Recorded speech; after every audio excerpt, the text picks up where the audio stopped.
Falcon Blues TV is sponsored by Surfshark VPN. Protect your devices for as little as £2 a month. Click on the link in the description to get up to 80% off your yearly subscription.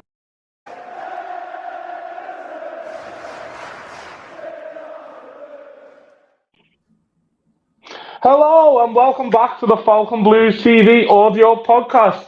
Now I know you're normally used to seeing or listening to Barney Bacon coming down your earholes, but unfortunately he's otherwise incomposed tonight, and you have to listen to the delicious lips of Wrecking Ball Paul, 198 pounds of muscle steel and sex appeal, feast, rise and fantasize, and we've got the ever-present Anthony, the main man. How are we, Ant? I couldn't possibly follow that, could I? Really? I'm good, thank you, Paulie. And you know what? We're so lucky tonight to have such a special guest on. We are the international podcast, aren't we? Aren't we just global, lads? Fucking global. Yeah, we've got the main man, your boy Sachin, the main man who fucking did his pilgrimage over to fucking Goodison. Come to Kirby, come to Falcon, had the best weekend going. Hey, the only way I could start this section is by saying in Ant's words, good evening. Good evening, gentlemen. Good morning for you, baby. Give Big Ant a shout out on my last video. I forgot about him, which is amazing. Sachin, can I just ask you? The weather absolutely sucks here. What's it like there? It's the exact same. It does. If the weather is sucking too, like proper hard as well. But you know what? I do have to give a shout out because the main man Sachin is a dentist. So while he was over in Kirby, the amount of barmaids, people that come up and said, "Can you have a look at my teeth, please?" And I tell you what, Sachin, you gave so many people so many oral examinations. It was amazing. It was amazing. And you never would have had a cob on about it. You gave people advice. Everyone loves you, mate. Trust me. People are asking as the doctor, as the dentist. My pleasure. The least I could do. yeah. I love it. So, Sachin, we've got to ask, you had a good weekend, didn't you, mate? It was the best weekend I've had in a long time. Yeah. And you know what? You're so lucky, really, Sachin, because you've actually seen Anthony unmasked. You've seen him without the mask on. You know who he is. You know what he looks like. All I'm going to say about his appearance, he's built like a big shit house. He's a fucking handsome devil. He looks like John Wick. Does? The Scouse John Wick. I think Paul, you know, that's very kind, but you know, it's not. I couldn't possibly comment, and I'm not putting my camera on. No, of course. Now we've got to keep this identity secret. Anthony works for MI5, and you know, his top secret. He literally is John Wick. It's true. Oh, Sashi, what was your opinion then of the overall, you know, the hospitality at the Kirby? I know you were. We had a pint in the Brick as well. Liverpool, you know, for our American toffees, would you recommend the trip? I would. The hospitality is great. I mean, Scousers are second to none. And on my way out, I stopped at, the Tesco's or whatever, right by Lime Street. They asked me, "Oh, am I here for uni?" And I was like, "Nope, came for a match." I just started talking to two Reds, and it's not like other cities where it is truly friendly. And while I'm not a fan of any Red and hate the club, I mean, they're just sound people, you know, majority of them, and it's just great. I wish I could move there, but it's too damn expensive. I'm gonna admit it, Sachin. Come on now, because listen, there's loads of people needing dentists over here. I'm actually need one as well. I can't get registered one. It's horrible. But you would kill it here, mate. And you were so amazed with the prices here compared to America. Like, yeah. So think about it, bro. You know what I mean? Oh yeah, Ant, you weren't there, but we went to Bramley Moore and that boozer right there. I got 5 pints for the lads. Handed a 20. She gave me back 10 and change, and I was like, "Did you make a mistake?" Nope. 5 pints for £5. It's like, where the hell am I? When we found out that you were coming over and making the trip, we were all absolutely delighted, and to meet you in person, I've thoroughly enjoyed it, and I'm absolutely delighted that you're on tonight and spreading a word of Everton and the Falcon. For everything that you do for us, we're eternally grateful. Spreading the gospel. Thank you. I'm glad I didn't let you guys down. No, not at all, not at all. Everyone loves you. We can't wait to see you again. Hey, you even got to go on the radio with Billy Butler, and look, don't get me wrong, Billy had a bit of a nightmare a few times, but Billy's a good guy, and we had a laugh with him. That was incredible. That was surreal. Talk about seeds. It's honestly a total meme. 26 miles on a flight. And you got my prediction completely wrong. I know. Well, look, this was. Hey, me and Sachin got to go out on the roof and everything. There was a great view. There was a James Bond radar. I was trying to just start jumping over the roofs like fucking Jason Bourne, but here's what it is. So, lads, obviously, we've got really no agenda tonight because it's international break, but what another great victory for the Toffees, eh? Away from home. Yeah, I mean, sorry, boys. I think we spoke last week, and I'm definitely sure you were listening, Sachin. But Barney said that providing we gobbled up all of our chances, we'd have a good go. And we did think that this trip to London, we may have bitten off more than we could chew, but it didn't prove the case. I mean, we talk about players. We have talked a lot about players not improving over the last couple of years under this club, but the fullback Mikolenko, there's an argument at the moment that he's probably player of the season. I'll go out on a limb and say that, and that first goal really, really set the tone. And in fact, his link-up play and play for the second goal, absolutely exceptional. And no one deserves it more than him at the moment. And what a great game. Yeah, I think there's a mentality that we haven't had in a long time that, even if something doesn't go our way, there's finally a few people with spines in our side, not spineless twats. And it showed. And Ghana got a winner, which, my goodness. Hey, come on, boys, got to do that, haven't we? Hey, the snake. Wow. And they're the most. I know he's not been everyone's favourite player since he's come back. And look, don't get me wrong. Look, I love Ghana guy. He was a great player when we signed him for $7 million. What a bargain that was from Aston Villa. He was a great player. Obviously, went on to pastures better with Paris Saint-Germain. And when he's come back, and obviously, look, I was made up to see him score that goal because I do think he still has a lot of benefit to this squad. I think he's a player that when we're playing away to the top six, you need to play him. Don't get me wrong, I know he gives the ball away a lot, but there's a lot of positives to his game. And I was just made up to see him get a goal. And the celebration really I just buzzed off it. And I was thinking to him, we can work this goal like that. Yeah. And he's a good professional. Apparently he told Daesh, whenever you need me, I'm ready. And we've had too many Kevin Moraleses and Ross Barkleys over the years. So to have a few heads keep their head down and just be ready is nice. And Beto too. Wait till he gets great points. Great points. It's nice to have players who are, up for the cause. And as Sam said about Mikolenko, what a season he's having. And look, I know when he first came in, he struggled a bit, but he's a young player adapting to the new league. And I'm talking about that game, he nearly scored another worldie, which was very reminiscent of his goal against Leicester, which me and the big fella Steve, the Prime Minister, were there for. And that game was a game where, the spirit loses something for 15 minutes.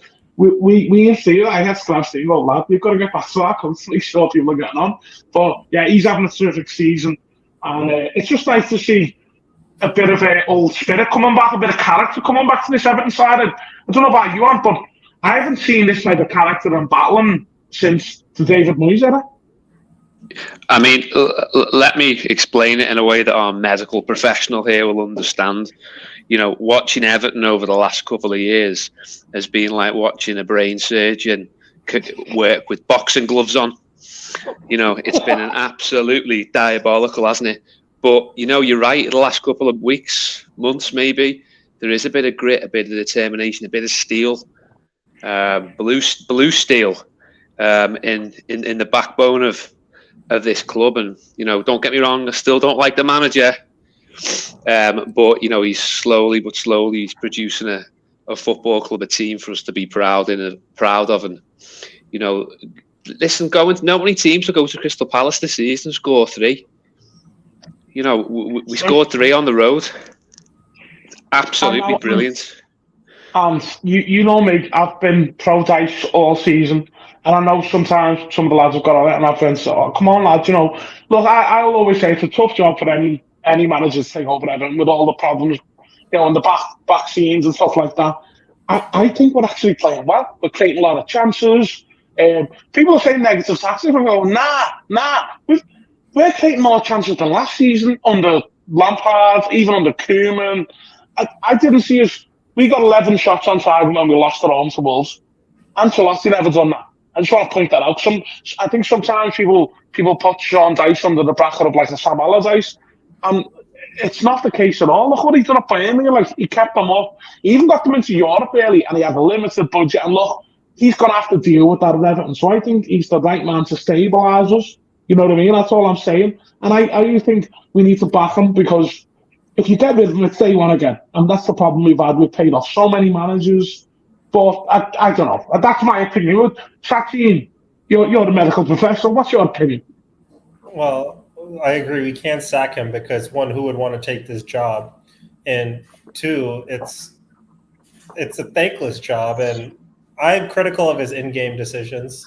I think he leaves his subs too late every single match. Granted, we don't have much on the bench, but still, you can see when the legs are gone.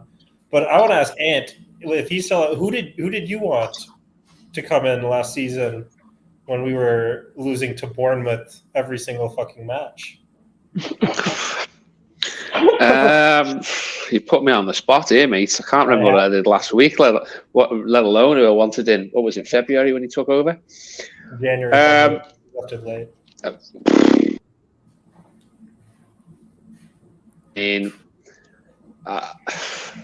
You're making me look rather foolish here. Which for a doctor is probably something that comes very easily. A dentist, rather. I don't know, mate. I can't remember. I certainly didn't want that the fella who was at Leeds, the fella who sat on the bin on the halfway line. That would have just been absolute. That would have been absolute suicide. He wanted to go and train, didn't he, with the youth team and then take over in the summer. But it wouldn't have been out of the realm of possibility that if we're led to believe that him and Dyche were in the running, two absolutely opposite managers ultimately. So listen, it's not very attractive. It's not sexy to watch, but it's effective, isn't it, at the moment? So we definitely, beggars can't be choosers, especially what's happened over the last 7 years. No, I agree. Do you know what, though? I would say it is attractive to watch. We're creating more chances. I'm enjoying it, mate. I am. It's nice to see. I loved him since after day one when he come in and he had the players running and he was laughing. That's what I want. I want Everton manager to make these players work. And to be fair, they are committed. They're looking good. There's a bit of camaraderie about them. I can see good things coming. You know what I mean? I don't want to get too far ahead of myself. So we're not going to pull up seas, but I think we'll definitely be safe. I'm going to say that now. And I even think if we could beat Fulham and get into the semi-finals of the League Cup, you never know. I tell you one thing though, boys, that we haven't talked about yet in the so far on the podcast is Dominic Calvert-Lewin. We are a completely different team on the pitch when he plays, when he is fit, when he is effective, than we are. You look at last season, we had Damari Gray up front, completely and utterly ineffective, unable to hold the ball up, unable to link, unable to win flick downs. With Calvert-Lewin in that team now fit, firing, and don't forget, Sachin touched on this about Beto. He's got him looking over his shoulder, pushing him in training, hopefully wanting to make him better.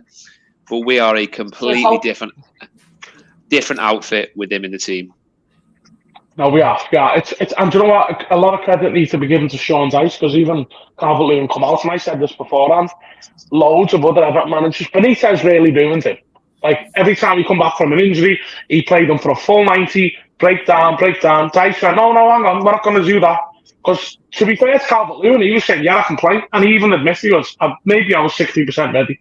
But you can see the difference now. He looks a lot fitter. He's not breaking down. So, he's a quality player, and he does make a big difference. But I've been very impressed with Beto, and I think he's really unlucky. Like, you look at the goal against Burnley in the League Cup, and he come on and set it up.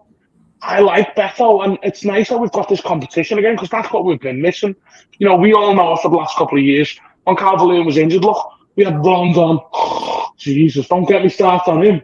And like you say, like Ant was saying, Damari Gray playing up front, it's nice to actually have a striker up front.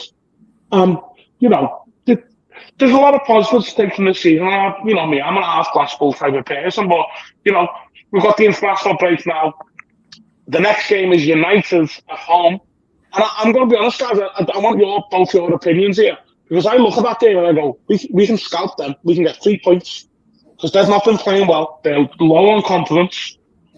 Why not? We've got a good record against Man United, by the way, at Goodison Park in the last, 10 years. And I think we could really put him under pressure on next Sunday. I think it's 3 points. I mean, United, they beat the relegation teams by 1 goal. They lost to Copenhagen. They lost to someone, Newcastle, throttled them in the cup. You know, you come in with them as well.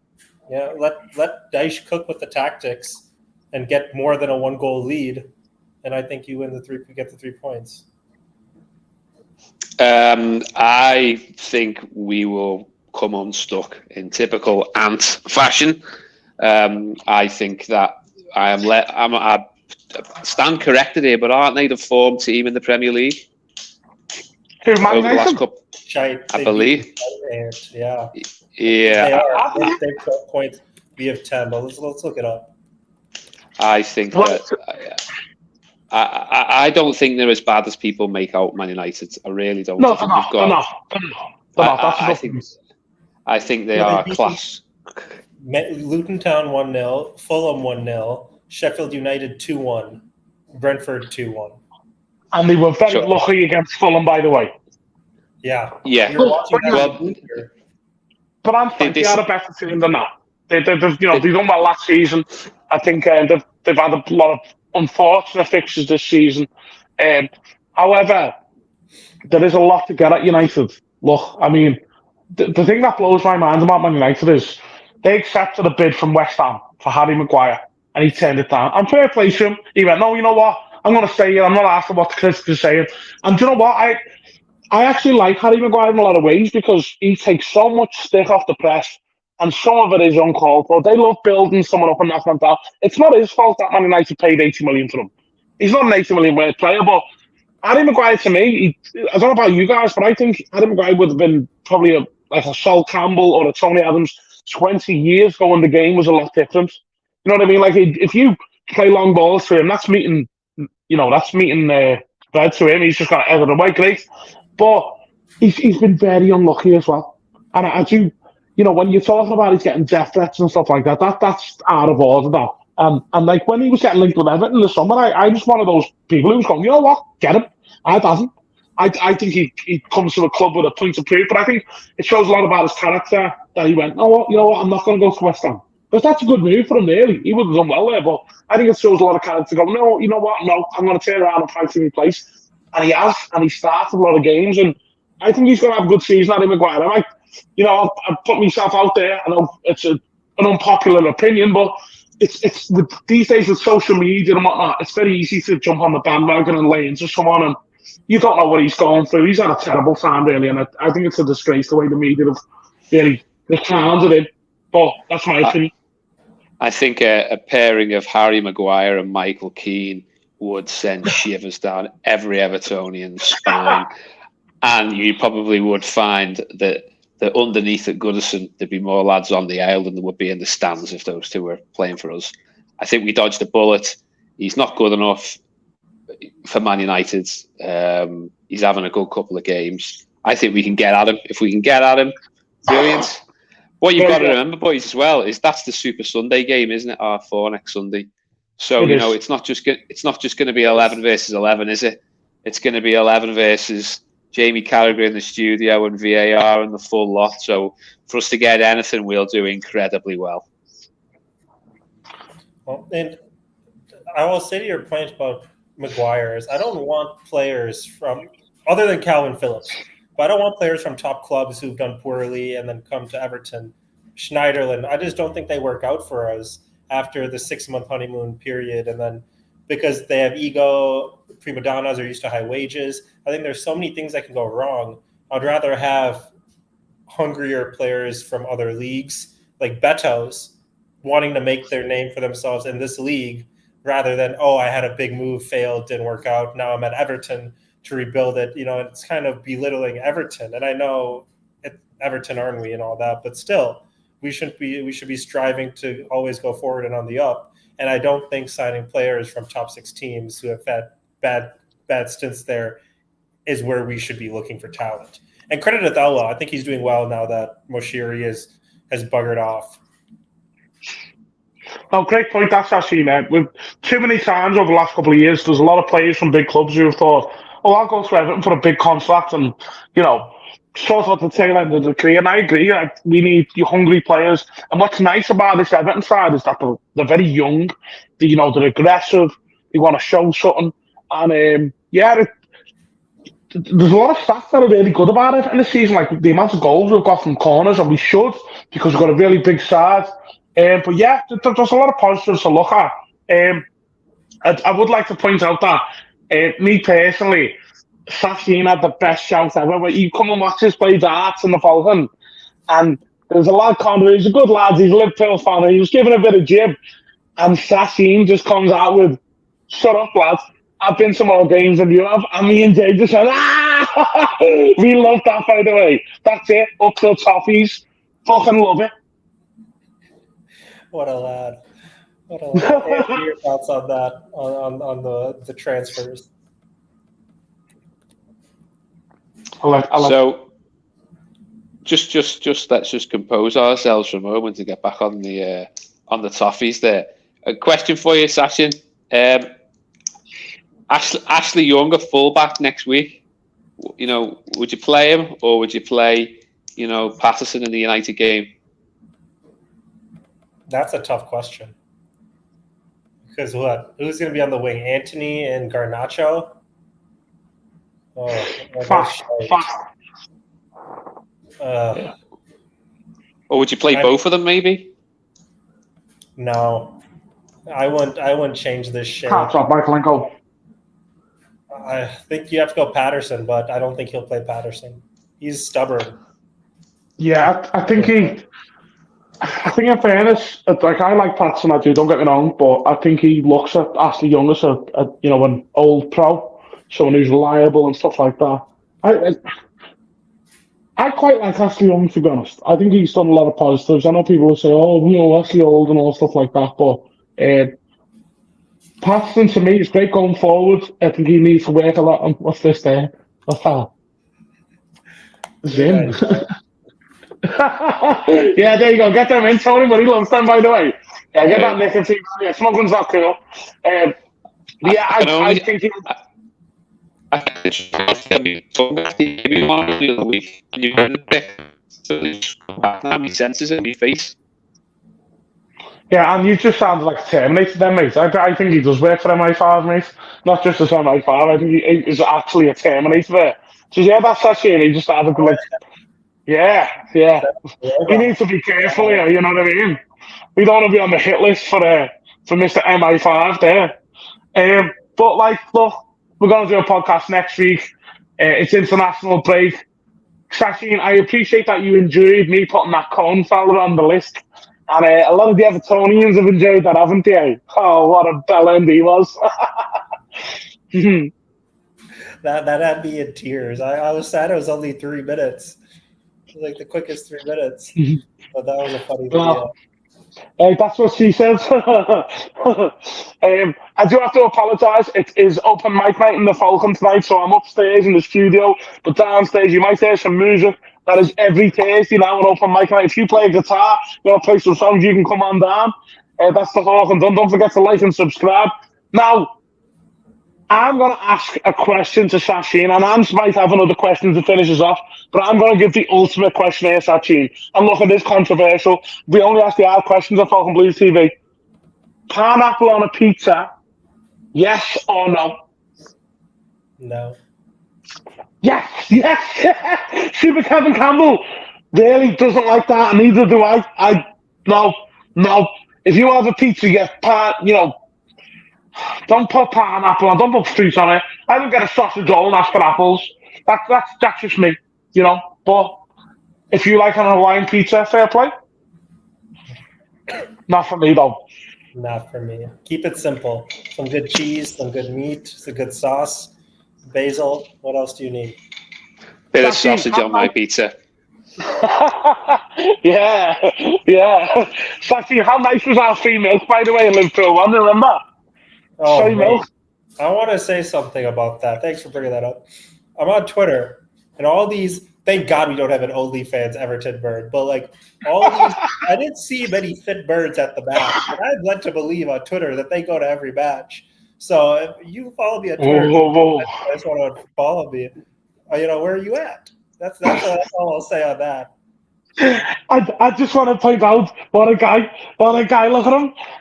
All the fit Everton birds go and follow Sachin, and there is a lot of fit Everton birds, by the way. You know me. I'm very inclusive, me. I love all shapes and sizes. Everything. I love all the Barbies. I'm just Ken. But you slide into this fella's DMs. Trust me. Next time he's home, and it is home, Goodison Park. Now, Sachin, you did mention if Everton do another pre-season in America. Well, we've got to go, haven't we, Ants? We've got to go. We know Jay's going anyway. Jay's dad's Ronnie did the best shout about James once he went, Paul, if Everton farted, Jay would go down and sniff it. But, yeah, got my passport sorted now. I'm game. Mr. International Wrecking Ball. Wrecking Ball Paul is available. No Virgin. No Virgin. Don't fly Virgin. Well, we put them on the list, didn't we? Yeah, from your request. Yeah. Right, so we're going to wrap it up, I think, because it's been 27 minutes. Paul needs to take a piss and have another beverage. Guinness. And have you got any more questions you'd like to ask the doctor here? Anything you want to gobble up? I was going to ask him ultimately. What's your favourite European beer? I mean, whenever I saw you over the weekend, and you had a glass in your hand, and and there was some amber nectar there. So what was the favourite one? The European beer. I want to answer this in two ways. One, I don't know what you guys do with your IPAs, but they're all 4.2 to 4.4%. Now that is dreadful. Over here, they're 6 to 7%. You have a couple, you're feeling good. That's something the brewers need to sort out. But my favorite one is Moretti. Yeah, you like the Moretti, didn't you? Moretti's good. Other than that, I don't know. It was just a lot of Moretti. Sassy, this is my fault. When we went to the Toffee TV night, there was a bar by Ballymore called Miller's. They do IPAs like Brewdog. Hazy Jane Brewdog. It's like a pineapple beer, 5.2%. Blew my fucking head off. Dave was laughing, so he was cheering because he was just having a glass of Coke. And I'm just enjoying myself. Come to Portland if Everton's not coming here. But hey, maybe they might play Phil Neville. They went to Minnesota because of Adrian Heath. So if Everton come to Portland, we have great beer here. Great brews. Yeah. We'll be chopping some woods, I can tell you. Oh, would we chop the wood? I love that guy, Paul Timbers, that cuts the timbers, by the way. Oh, and we like woods. Oh, yeah. Twitter, sorry, last one. I know we got to wrap it up, but did you see on Twitter the Timbers fan taking the piss out of Everton? No. Barney tagged me in it. He was being, I gotta go down to all the way. Could you do me a personal favor and send me that information? So, because I think I might find who 170 on the list is. I think I know who it is. Around the Timbers, add them to the list. I'll send you it right now. Love it. Right. We're in half an hour. We're going to call it a day. Do you know what, guys? Look, I know Ants is obviously works for MA5. He's got to keep himself disguised. I think I'm going to upload this as a video. Why not? And we'll put it on Spotify as audio. Any objections? Motion carried. Motion carried like that. Look, you can't see me. Yeah. So I'm going to give it Jerry Springer's final thoughts. Yeah, do you remember that, Ant? Final thoughts, boys? Let's just keep the momentum going. You know, I've been blown away. Really, I've been with the way we're playing it recently, and to go next week. You know, to go and get anything out of that Man United game would be absolutely huge. So yeah, up the toffees. Up the toffees. I think we've all been blown away lately. And Sachin, what's your final thoughts before we wrap this up? No Everton to ruin our weekend this week, so let's enjoy it. Yeah, that's it, eh? Hey, guys, this has been a real pleasure. I've really enjoyed standing in for Barney, the main man. And, yeah, I love the podcast. You know this, Hans. For years, I've been getting this back on. I love Football's Finished with just you and Barney. I love listening to it. And it's always a great pleasure. Don't forget to like and subscribe on YouTube. Don't forget to follow us and subscribe on Spotify. We're new on Spotify, so, you know, any podcast you like, you know, you can get it on all profiles. It's on Grand Old Team, blah, blah, blah. But I think the only way to end this is by saying just the same thing that we always say. Up the fucking toffees, Colin Chong. Colin Chong.